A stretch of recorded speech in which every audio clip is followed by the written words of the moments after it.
Welcome back, everyone. We're diving deep today into the world of Howard Marks, renowned investor and co-founder of Oak Tree Capital. Oh, yeah, he's a legend. You guys shared his recent interview with us, and I gotta say, his perspective is just so refreshing. It's not about, like, chasing those quick wins or, trying to outsmart the market. It's about really understanding, like, the underlying forces at play when you're investing. The long game, right? Yeah, exactly. And get this, we might even end up talking about energy investments today. Oh, wow. Interesting. I know, right? Especially with everything going on with eco-conscious trends these days. But that's what makes Mark so interesting. He's not afraid to challenge assumptions. Absolutely. He really dismantles this idea that investing is all about picking the perfect stock at the perfect time, like it's some kind of game. Right? Not about timing the market, is it? Nope. He talks about this concept called market efficiency.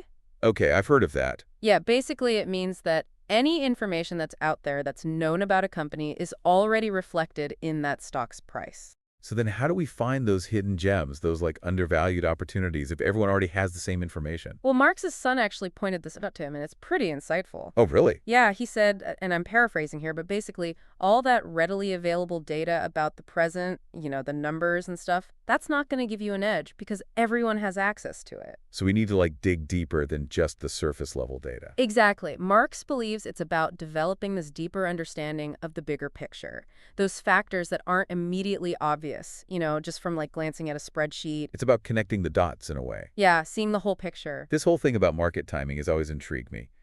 Is it really as impossible to get right as they say? You mean like consistently? Yeah. Like, is that just something people say to discourage day trading, or is there actually some truth to that? Well, Marx actually told this funny story about this. Oh, I love his anecdotes. Yeah, so apparently his son, the one with the insightful quote, well, he pointed out that even his own father, with all of his experience, decades in the market, has only made a handful of truly successful market timing calls. Wow. So even he doesn't try to time the market? Not really. He only acted when the opportunity was like glaringly obvious. No question about it. So basically when it's a no-brainer. Exactly. That doesn't happen very often. So I guess that old saying, time in the market, not timing the market, really does hold true. Marx is a big believer in that steady long-term investing. That's his philosophy. It's about consistency. Yep. And to understand this, he uses this concept of cycles. Think of a farmer going through those slow periods. Sometimes you need to be patient, right? Other times you need to be ready to act aggressively. I love that analogy. It's so simple, but it makes so much sense. Right. So it's about recognizing where we are in the current market cycle and making decisions accordingly. Not getting caught up in the hype or panicking when things get a little rough. Exactly. We can't let our emotions drive our investment decisions. We need to stay level-headed. Exactly. Now here's where I got a little confused. Mark's thoughts on energy investments. Yeah, with all the focus on ESG these days, I was curious about that too. It seems a little paradoxical, right? I was kind of expecting him to advocate for like completely divesting from fossil fuels. It would seem like the obvious choice, but Marx actually argues that simply selling off all those stocks doesn't really solve the problem. It just shifts ownership, right? Exactly. And he even suggests it could be counterproductive. How so? Well, think about it. If everyone who's concerned about climate change sells their energy stocks, those companies don't just disappear. Right. Someone else buys them. Exactly. And what if those new owners care even less about environmental and social responsibility than the previous ones? So instead of driving positive change, we could actually be making things worse. Potentially. It's a really complex issue. There's no easy answers, is there? Not really. And it's interesting because Oak Tree Mark's firm actually focuses on buying energy companies. Oh, so they're taking an active approach. Yeah, they're working to improve those companies' practices from within. That's a pretty bold strategy. It is. It's about being part of the solution, not just walking away from a tough problem. It's about understanding the nuance of the situation, right? It's not black and white. Exactly. Even California, with their goal of banning gasoline cars by 2035, they're still going to be reliant on fossil fuels for decades. It's a transition. A long one. And this really challenges the idea that divestment is the only answer. We have to think critically about these issues and not just accept the simplest solution at face value. Marx is all about that critical thinking. He also emphasizes the importance of risk management. That's a big one. He actually makes a distinction between what he calls statistical risk management, which relies heavily on models, and a more holistic approach. One that takes into account the specific nuances of each investment? Exactly. He even brings up the global financial crisis. You remember that? Oh, yeah. He argues that all those fancy statistical models, they missed something crucial back then. He believes thorough risk assessment goes beyond just plugging numbers into a formula. It's about really understanding what could go wrong. Exactly. Not just chasing the highest returns without considering the potential consequences. So it's not just about avoiding losses, but about being comfortable with the level of risk you're taking on. Exactly. It all ties back into what we were talking about earlier about avoiding those emotional reactions, not getting swept up in the hype. Staying level-headed. Exactly. And all of this before we even get into the Fed's response to the pandemic. Oh, man. That's a whole other can of worms. Marx didn't hold back when describing the unprecedented challenges the Fed faced in recent years. He even compared it to performing surgery on a patient in a coma. Wow. That's a pretty intense analogy. He was really trying to convey just how difficult those decisions were. No one had ever faced a situation like that before. There was no playbook to follow. Right, they were basically flying blind.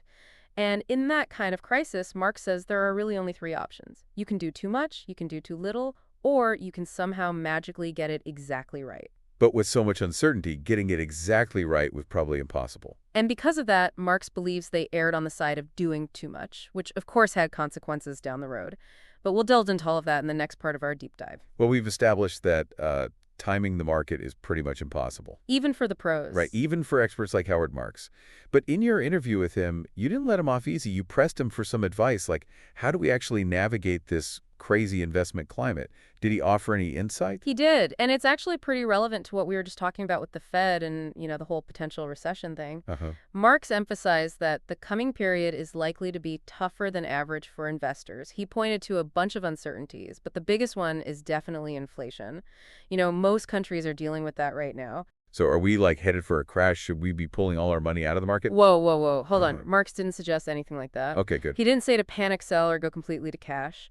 But he did highlight that the next year or two will likely be challenging for businesses. That makes sense, especially with the Fed trying to, control inflation. Exactly. But you're right. If they raise interest rates too aggressively, it could push us into a recession. That's what I'm worried about. It's a tough balancing act, for sure. Marx used the term soft landing. Okay, I've heard that before. What does that actually mean? Basically, it's the ideal scenario. The Fed manages to control inflation without triggering a full-blown recession. But, as Marx pointed out, achieving a soft landing is rare.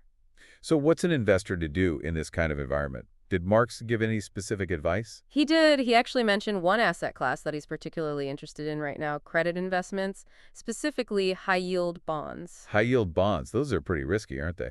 They do carry more risk than, say, government bonds, but that's also why they offer higher returns. Makes sense. High risk, high reward. Right. And Marx pointed out that a year ago, these bonds were yielding about 4% annually. Now that yield is up to 9%. Wow. That's a huge jump. It is. It's all tied to those economic uncertainties we were talking about. Investors are demanding higher returns to compensate for the increased risk, if a company defaults on their debt payments during a recession. But even if a recession hits, wouldn't those companies still be obligated to pay their bondholders? Yep. That's the key advantage of bonds, especially in times of economic uncertainty. Unlike stocks, which can fluctuate wildly based on, market sentiment, bonds offer a more predictable stream of income. Because it's a contract. Exactly. As long as the company stays solvent, you're entitled to those interest payments. So in uncertain times, bonds offer a bit more stability. They can, yeah. It's not about ditching stocks altogether. Okay. In the long run, stocks generally have the potential for higher returns. Right. Because they're tied to the growth of the economy. Exactly. But in times of economic turmoil, bonds can provide some stability. They help balance out the volatility of your portfolio. It's all about diversification, right? Exactly. Finding the right balance for your individual risk tolerance and investment goals. And this is where Mark's emphasis on understanding market psychology comes in. Oh, yeah. He's big on that. It's not just the events themselves that drive market movements. It's how investors feel about those events. It's all about perception. So even if things are objectively bad, if investors are already super pessimistic, prices might actually be lower than they should be. Creating potential buying opportunities. I see. It's about being able to see through the fear and assess the situation rationally. Easier said than done, though, right? It is. Even experts like Marx admit that consistently predicting market movements is incredibly difficult. This whole conversation is making me realize just how complex investing really is. It is. There's so many factors to consider. And even the pros don't have all the answers? It's a continuous learning process. Speaking of learning, I'm really curious to hear what Marx had to say about energy investments. Especially given the current push for sustainability and, all the talk about ESG investing. I know, I was really interested in his perspective because Oaktree's known for investing in distressed debt. often in industries that others might avoid. Exactly. So how does that approach align with ESG principles? Well, Marx was very clear that he believed in being a responsible investor. He takes ESG factors into account. But he also raised some really interesting points about the potential downsides of just divesting from fossil fuels entirely. I remember that. He argued that even if ethical investors sell all their energy stocks, those companies won't just disappear, Someone else will buy them. and those new owners might not have the same commitment to ESG. Right, it's almost like sweeping the problem under the rug instead of addressing it head on. And he even suggested that this kind of divestment could inadvertently make things worse. If those companies end up in the hands of investors who are less concerned about, environmental and social responsibility. So instead of driving change, we might actually be giving up our influence. It's a valid concern, and he used a great example to illustrate this point. California's plan to ban the sale of gasoline cars by 2035. Oh, yeah. Even with that ambitious goal, we're still looking at decades of reliance on fossil fuels. It's not an overnight switch. It's a complex transition. With no easy answers. Right. That example shows that even with the best intentions, simply divesting might not be the most effective approach. Exactly. And this is where Mark's argument for a more active approach comes in. He explained how Oaktree aims to buy energy companies and work to improve their practices from within. So instead of just walking away, they're trying to be a force for positive change within the industry. Exactly. It's a much more nuanced and involved approach than simply divesting. It's also a good reminder that these issues are rarely black and white. There are often unintended consequences to our actions. And it's important to think critically about the potential impacts of our investment decisions. Marx really challenges us to look beyond the surface and consider the complexities of these issues. This deep dive has been packed with insights. We've covered a lot of ground. From market cycles and risk management to energy investments and ESG considerations. And we haven't even gotten to Mark's thoughts on the Fed's actions during the pandemic and, the whole inflation situation. That's right. We've got a whole other conversation filled with fascinating insights and tough dilemmas ahead of us. Let's not keep our listeners waiting any longer. Time to tackle that final piece of the puzzle. Let's dive into part 3. Okay, so let's talk about the Fed. Their response to the pandemic, whether their actions were justified, and what Marx thinks about their current strategy. Yeah, you didn't hold back with the tough questions. Well, it's a big topic. Everyone has an opinion on the Fed these days. And Marx, as you might expect, he didn't shy away from the complexity of it all. Okay, good. I'm ready for a nuanced discussion. He started by emphasizing just how unprecedented the pandemic really was. Oh, absolutely. He said it was the first time in history that we intentionally shut down the global economy to fight a disease. It was a crazy time, for sure. He even quoted a Harvard epidemiologist who said that at the beginning of the pandemic, they had no facts, no prior experience to draw on, only guesses. Wow, they were basically flying blind. Pretty much. And Marx pointed out that this lack of precedent, never having dealt with anything like this before, made it almost impossible to predict the consequences of their actions. I can't even imagine the pressure they were under. It must have been immense. They had to make these huge decisions with very limited information and no historical guideposts to follow. So what did Marx think about their response? Did he think they got it right? Well, he used this really interesting analogy to describe the situation. Okay, I love his analogies. He likened it to putting the economy into a coma to give us time to develop a cure, for the virus. Okay, that makes sense. And to keep the patient alive during that coma, they had to pump in a lot of stimulus. Right, they didn't want the economy to completely flatline.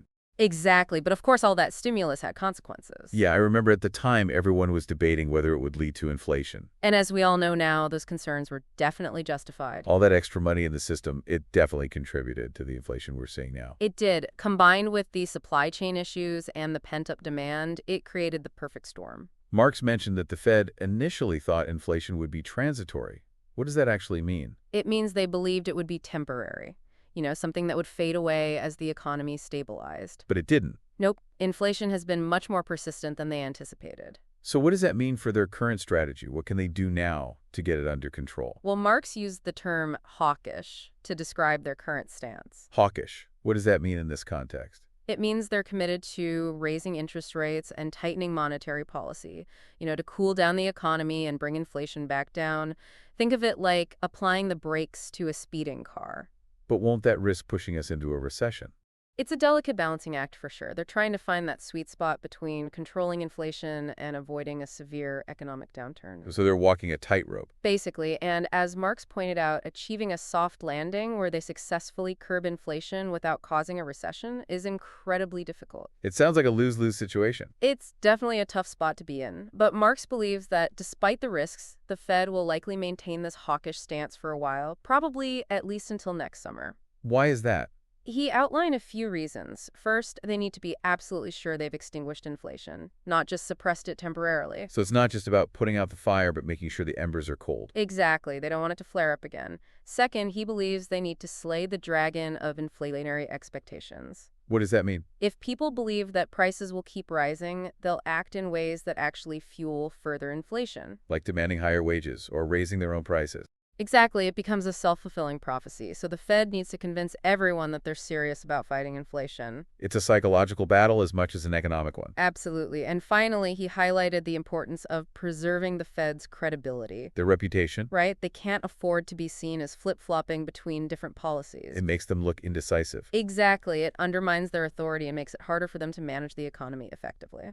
So what does all this mean for us, the everyday investors out there? What should we be doing to prepare for the future? Well, it's a good reminder that investing is about more than just picking stocks or trying to time the market. Right. It's about the bigger picture. Exactly. It's about understanding these larger economic forces, the decisions being made by institutions like the Fed, and how those decisions might impact the markets. It's also about managing risk. Absolutely. We need to be prepared for different scenarios and make sure our portfolios are aligned with our individual risk tolerance and investment goals. Marx has given us a lot to think about, hasn't he?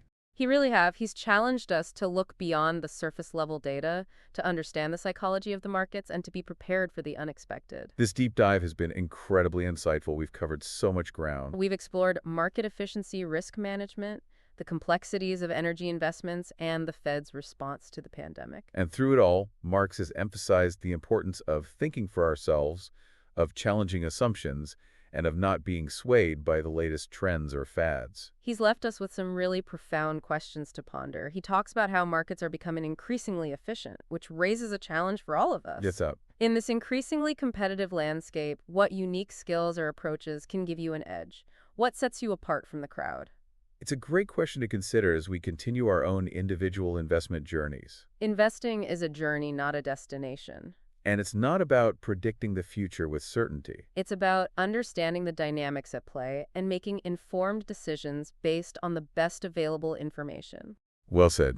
Thanks for joining us on this deep dive into the wisdom of Howard Marks. It's been a pleasure exploring his insights with you. The pleasure was all mine. And to all of our listeners out there, keep learning, keep questioning, and keep investing in your own knowledge and growth. We'll see you next time.